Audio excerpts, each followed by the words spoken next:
set the deck for your ass too. So like it's hard to get you know, anybody into the situation if they're not already one of the good old boys. If you ain't already on the payroll, it's hard to get somebody in there. And they hate it. They hate that shit. And then once they get in there, they get shit like Andrea Costa Cortez and shit.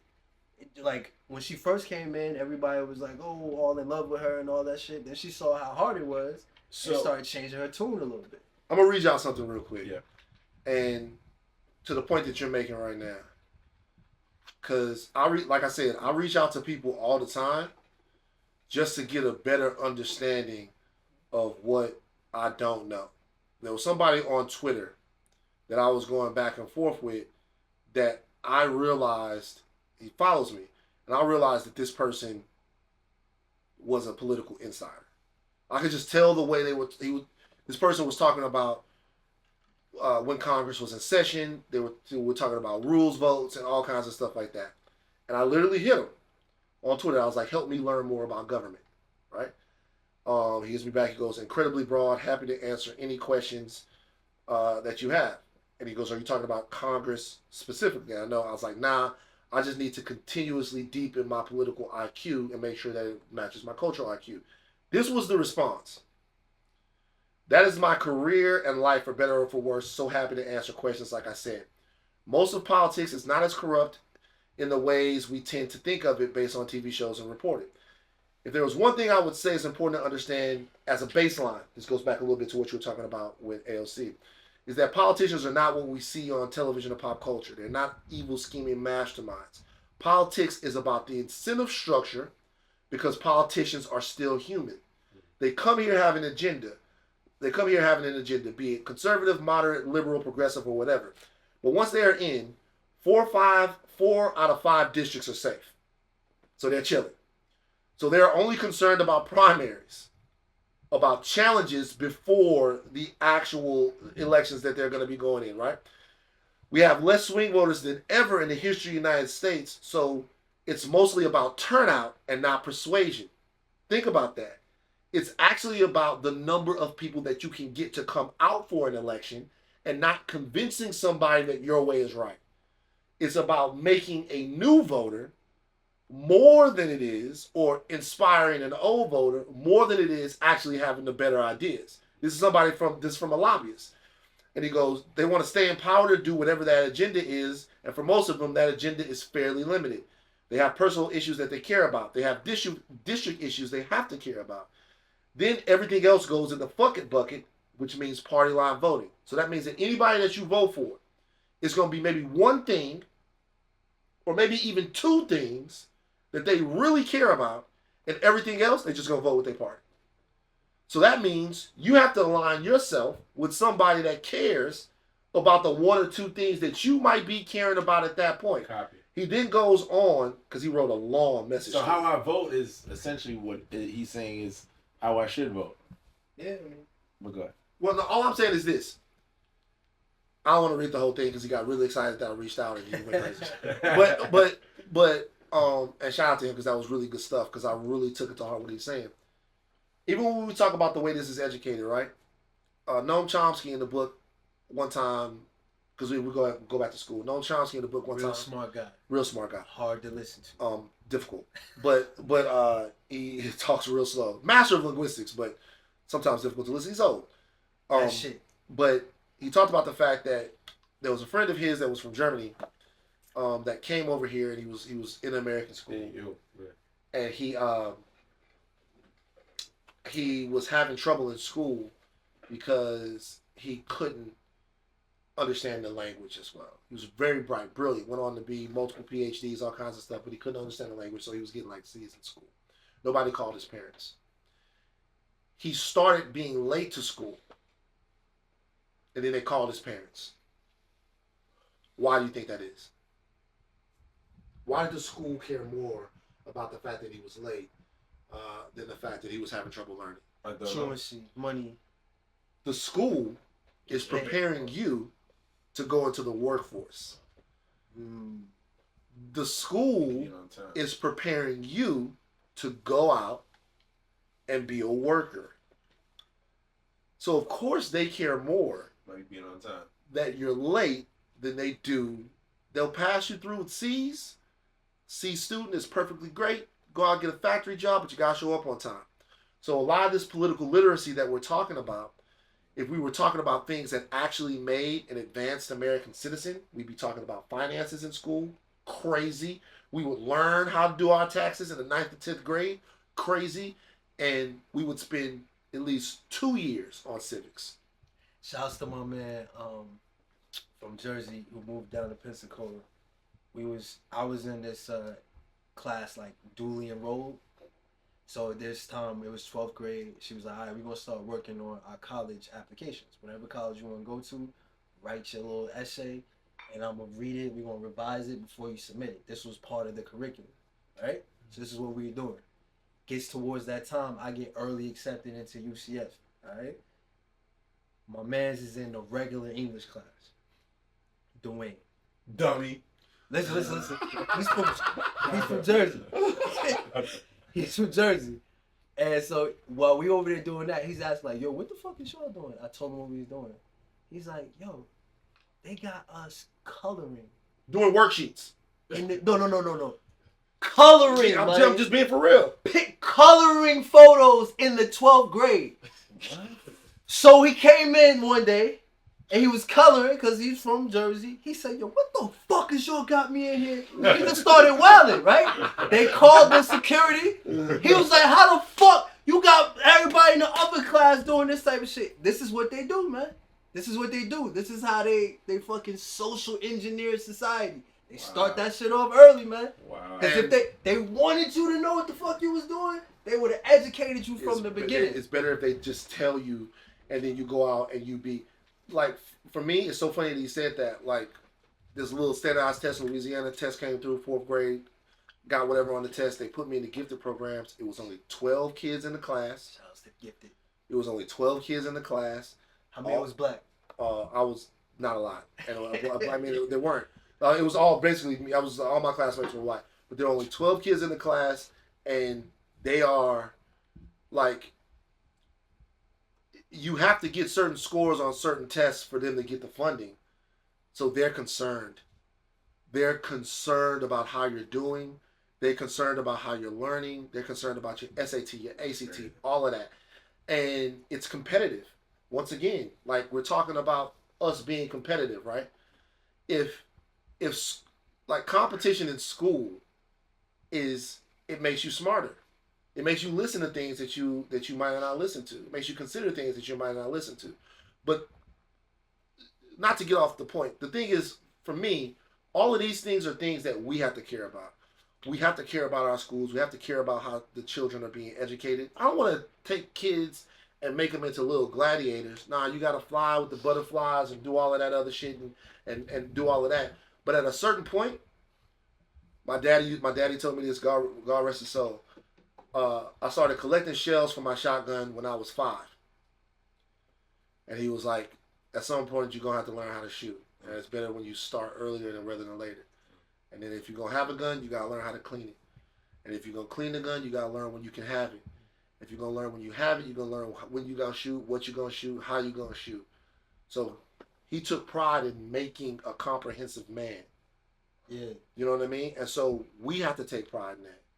We have to take pride not just looking fly, not just feeling fly, but like your man here is saying, being armed with the political, social, and financial knowledge that also makes us entities in society. Or not, if not, we'll all be big, tall, capable slaves. Somebody will always tell you which punch to throw. Somebody will always tell me which word to say. We both work for white people. I work for Spotify, you work for the UFC. The question is, how do we get to a point to where we're controlling economics, thought, and culture in a way that's self-determining for us? So we don't. Yeah, I mean that's a question. I'm saying. And when like, I mean black, but I also just mean poor and lower yeah, class as well. yeah. I'm saying I get what you're saying. I'm like, because we with a paint, you know what I'm saying? Like we don't own the canvas, you know what I'm saying? But we're always the what makes it move forward, you know what I'm saying? Like they control the paint. You know what I'm saying? But we're the paint, and if they don't like the paint, they just get rid of that shit. You know what I'm saying? How do we become the canvas? You know what I'm saying? Like how do we own the canvas? You know what I'm saying? Like when is it to how do instead of like what I'm saying is like everybody got everybody's doing podcasts now, right? Everybody is protesting. How do we set legitimate goals and deadlines? You know what I'm saying? To like see shit change.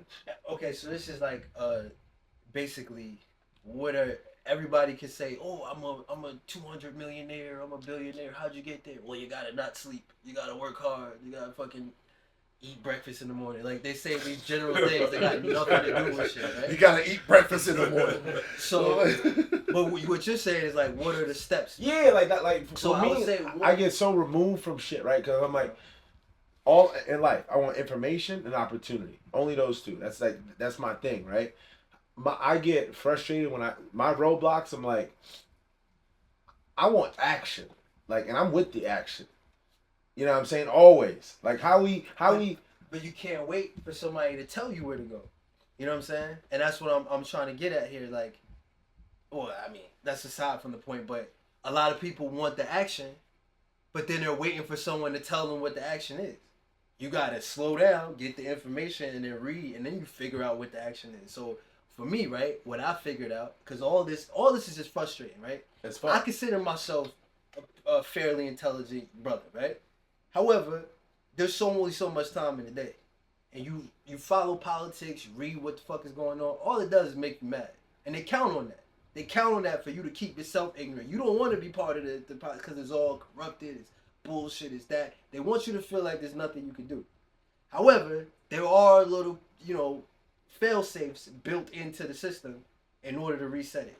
So it's for me, and this is how I feel, and I would like to hear you speak on it, maybe 2 or 3 things. Now I'm not asking you to fix the free world. But for me, I think is what he was saying earlier about the incentive program. And I always use this example. I was like, well, I'm not going to go into it, but if you were the person that they came to you and said, yo, Phil, don't speak up about like how little UFC niggas is getting paid. Like they getting paid like black scientists. Shit, 0.2% of the revenue. I'm talking about the black female sales. Black female scientists. Check, nigga.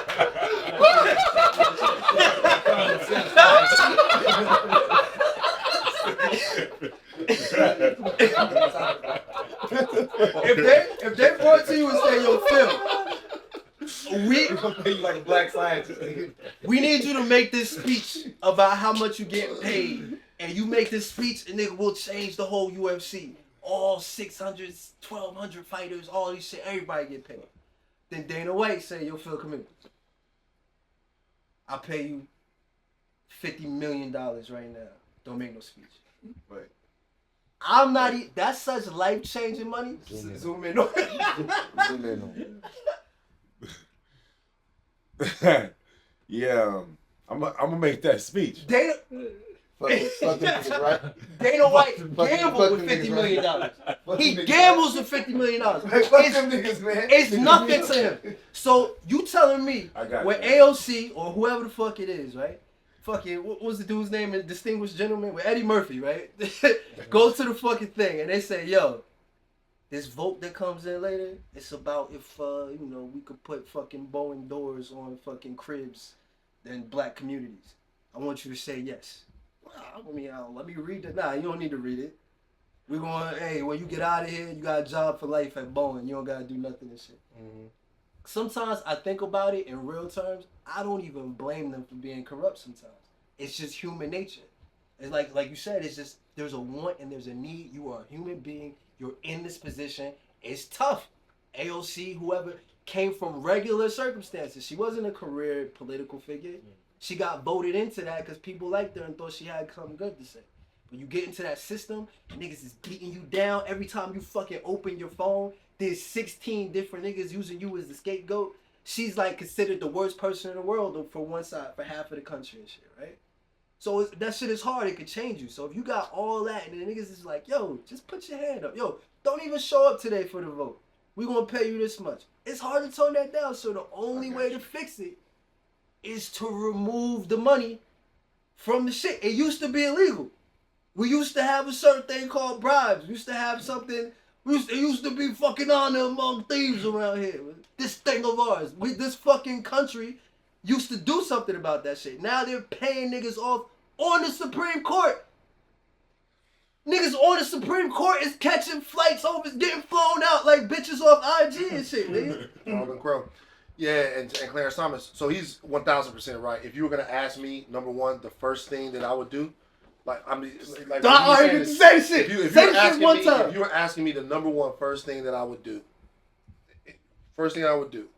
outside of reparations, the first thing I would do is get the money out of politics. There you go. That's the only, what I tell you. 2-3 weeks ago, I told you. The first thing that I would do, because there was a Supreme Court decision called Citizens United, and what that decision essentially said was that corporations are persons. So that means that a corporation can donate to a political candidate like a person can. Yep. Damn. And so that means that General Electric, like Microsoft is a person, and it's the same person as you. Facebook is a person, it's the same person as you. It's like, but corporations can donate monies, then they change the way money can go through PAC. That means that you don't have a fucking chance. You just don't. You have no chance. You have no chance to really. The money is too great. Like it's the politician. Everything is. It's the engine that makes everything go. You have to have the advertising. You have to have the ground game. You have to have the resources to make it happen. And the people that are the large donors, they're going to control that. They're going to control where that money goes. The only person that actually subverts that, oddly enough, is Donald Trump. And the reason why I say that is because of this. Two things. Number one, Donald Trump has big, gigantic money donors. He does. He has gigantic, huge donors like everybody else. But the donor class of the Republican Party tried to back different horses this time. They tried. They tried. They tried to back different horses. They tried to back Nikki Haley. They flirted with Ron DeSantis. The big donors, they tried to back different horses. He just has an almost religious control. They dick ride this nigga over his electorate. Levels we haven't seen since Jesus Christ walked the earth. And he's selling Bibles right now. He fundraises off of everything, right? Donald Trump says, you come after Donald Trump, he needs a bond. They won't give him the bond. Or they set the bond at $475 million. Donald Trump goes, guys, I need the $475 million. He goes to his people. $5, $10 donations, whatever. He also goes to like whatever. Like he got his people. One step backwards. He got, you guilty. You are a fucking fraud ass nigga. You got paid $475 million.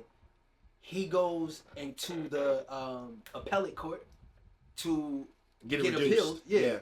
And he reduced it to 100 because nobody was giving him 475. Well, he wasn't gonna be able to get it from the banks, but what he was gonna do, and he wasn't gonna be able to raise it from his people either. It's too much money. But what he'll do is he'll use whatever's weaponized against him because he spun the narrative so cleverly that the whole world's out to get him. So he'll spin that narrative to raise money, and they're so on fire, they don't want to cede their country that they'll raise money. But that goes back to but that's a non sequitur in a way. What I'm saying is that with the amount of income inequality that exists right now in America, when we're talking about who controls the purse strings of the country and who has the money, you just don't have a chance politically if there's this much money in politics. The current way that this is going, it's not sustainable. Like almost every fantastic civilization hit a inflection point of decadence before they fell. When things became too out of step with the average American's wants and hopes and dreams. And think about it. When we think about the American dream, or when we think about American success, they tell us it's Michael Jordan. They tell us it's Oprah. They tell us it's all those. That's not who it is. No, is it? It's somebody who goes and works at the plant, can come home, afford their goddamn mortgage. They work good hours. They're not killing themselves. They can teach their sons and daughters how to play catch and get out of a rear naked choke or whatever the fuck. They're not killing themselves. They work in good hours. They work overtime when they want to work overtime. Their kids can go to college. They can go see the Magic every once in a while. They are living a good life with financial security based upon not having crazy specialized skills, not being 6'6", not being the smartest person in the room. I'm talking about a good life for the average American. That's the student that I was talking about. When you've lost the ability for that person to feel like they have a stake in the country, you're playing with fire.